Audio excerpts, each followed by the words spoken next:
The Guardian, Book 1 of the Gods and Kings Chronicles, by Lee H. Haywood.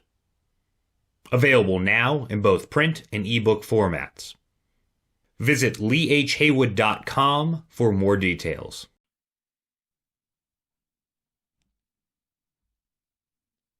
Chapter 1. Monherm. The wall had failed. The acrid smell of rot wafted from the field beyond, intermingling with the scent of sweat and iron. Below, a horse screamed, its body broken upon a spear. Carlin didn't notice. He sat upright, slouched against the cold stone walls of the battlement. His head shifted skyward, taking in the dawning light with voided eyes. A poisoned arrow protruded from his forearm. An ignoble death, thought Bentley as he eyed the general's body warily. "He's gone. Throw him over with the others," said Decius. A collapsed siege engine lay burning beyond the wall, belching a column of black smoke into the air. They had been feeding it all night. Ladders, refuse, fresh oil, and always more bodies. A few of the men still writhed and twisted in the inferno, desperate to crawl nowhere in particular, yet unable to free themselves from the entangled debris. Half of his division lay somewhere within the pyre. "It's not decent," said Bentley, rejecting the idea. He ran his hand through his short-cropped hair, feeling the knots of scar tissue on his head. "Decency has no part in it. A plague is a plague. Throw him over." Decius nervously rubbed his hands together, warding off a chill that wasn't there. "Lord Decius is right, sir," said Eldon, nodding to himself. He sat perched upon the battlement a few feet from the dead body, his feet dangling over the edge. His hands trembled as he absent-mindedly whetted the same blade again and again. Being highborn has nothing to do with it. Bentley turned away from the conscript, ignoring his opinion. "We wait. It might be different this time," Bentley muttered almost to himself. He knew it wouldn't. He bent over and collected the medallion pinned to Carlin's chest, taking care to swat aside a fly that crawled across the dead man's lips. Bentley rubbed his fingers over the insignia, a red bear set beside a white tower. Carlin's family would cherish the keepsake. Of course, it was a civilized gesture, made in deference to a world that no longer existed. The truth was, Carlin's family was somewhere in Monherm, and Monherm was falling to pieces. They would never get the memento. They would never hear that Bentley had done their father honor by not throwing him in the fire like a commoner. Guardsmen stick together in life and in death. He placed the medallion in his pocket. Decius snarled. "That doesn't make you the commander." "No, it certainly does not," replied Bentley coolly. Bentley's hand shifted to his sword, his palm conforming to the familiar ivory grip. A hush fell over the gathering of soldiers. Decius's fingers twitched near his hilt. Bentley scowled. Steel is the only thing men are bound to respect in times like these. An acquiescent smile creased Decius's face, and he skirted out of reach, rapping his knuckle against the rondel of his sword. He bowed mockingly. "I'm going to Weaver's Hall, Captain. Best to make peace with the gods while one can. Time is short." He bounded down the rampart steps before Bentley could react, becoming lost in the passing confluence of people. The streets below were packed to a near standstill.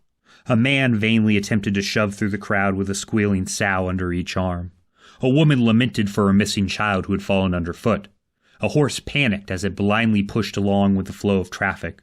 His headstall was yanked over its eyes, and a dead knight was seated backwards upon its saddle, swaying lithely. Yawnish brothers garbed in yellow robes and conical caps filtered amongst the masses in a parade of zealotry.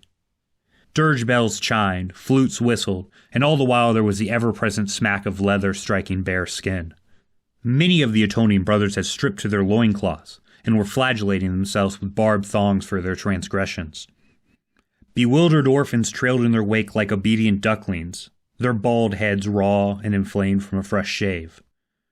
They were off to receive their final absolution, blissfully unaware of what that would portend. All were heading in the wrong direction, but no sensible word would turn this tide. Bentley let the issue rest. The world was ending. Smoke plumed to the east, casting a shadow over the city. The sphere of the sun dimmed, the eastern portcullis was raised, the wooden gate broken asunder. Black figures streamed through the opening uncontested. The white walls of Stonekeep shimmered in dancing flames, reflecting off the chopped waters of the Jasmine. The river meandered along the city's south face, carrying in it the bobbing jet sand of desperate people. Skiffs and flatboats jammed the quay, and deckhands were throwing everything overboard to create space for the press of refugees. Some of the braver sailors cycled to and fro across the river, ferrying people to safety, while others abandoned their ships on the far shore and ran for their lives. The press on the dock intensified. Bodies began to plummet into the churning water, a cascade of flailing arms and legs. Black shapes were suddenly teeming in amongst the people, biting and gouging. A terrible wail rose from the crowd, coalescing into a constant hum like the thrumming buzz of a hornet's nest. Humanity always towed a delicate line, and now the last modicum of civility vanished. People clambered over each other, frantic to escape. Most of the men atop the wall looked on, stupefied. Their stolid faces showed no semblance of comprehension. "Do we go to their aid?" said Duffrey, an obtuse man who hadn't the sense to know there was nothing they could do. "No use. No use at all," stuttered Eldon. He had seen too much for one lifetime and viewed the chaos with a degree of aloofness. "The battle's moved on, Captain. No use to stay here either. No use to stay anywhere, in truth." He set his hands on a ladder left from the enemy's failed assault. The man's crazed eyes shifted nervously from the field to Bentley and back again, waiting to see if Bentley would stop him. All enmity passed from Bentley's heart. These men were conscripts. They had sworn no oaths of loyalty. Bentley gestured for Eldon to leave, consenting to the man's cowardice. Without further hesitation, Eldon squeezed his leg through the crenellation and scampered down the ladder to the ground.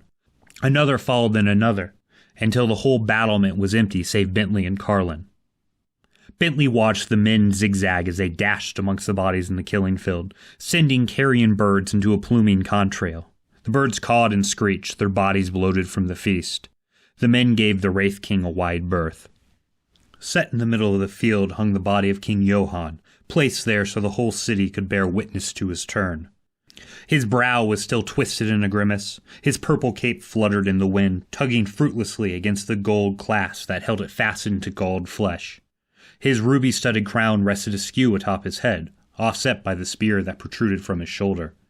He was spitted atop the hill like a macabre scarecrow. The white bone of his chest stood in stark relief against a cavity of red.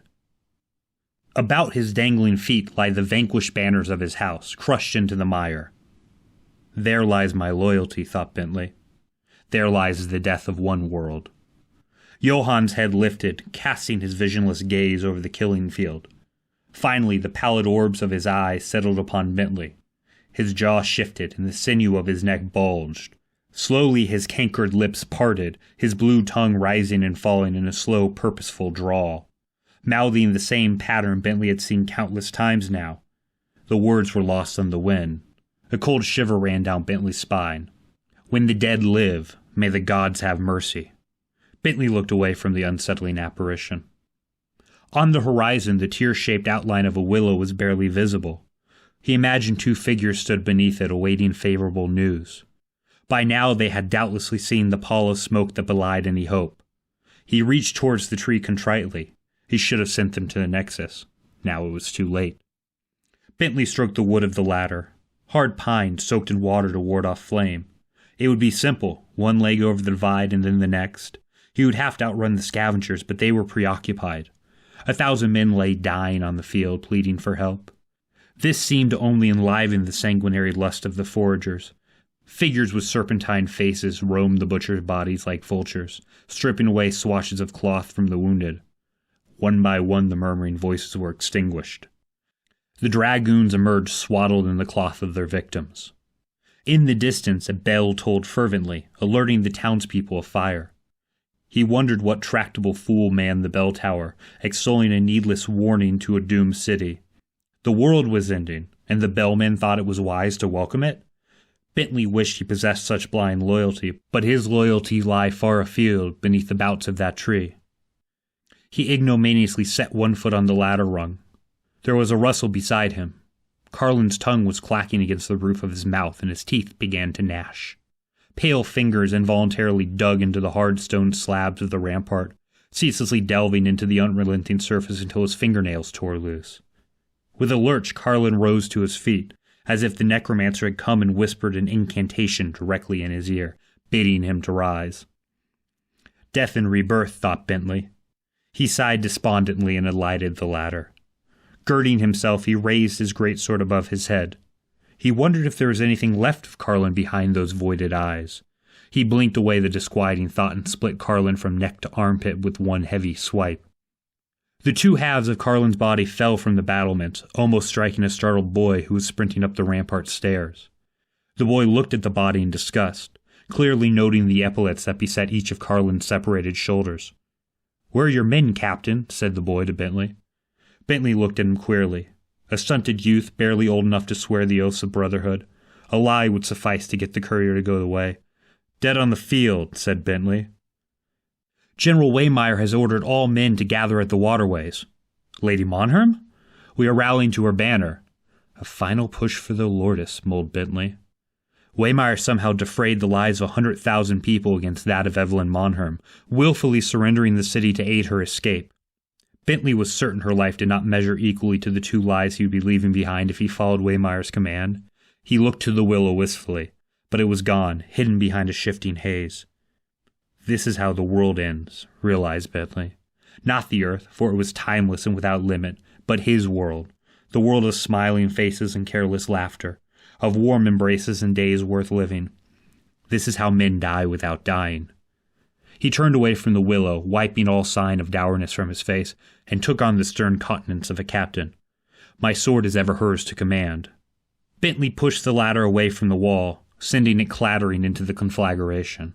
He followed the courier, going in the opposite direction that his heart commanded. He did not see the willow beset by a sea of flame. He did not see his world come to an end, yet he felt it all the same.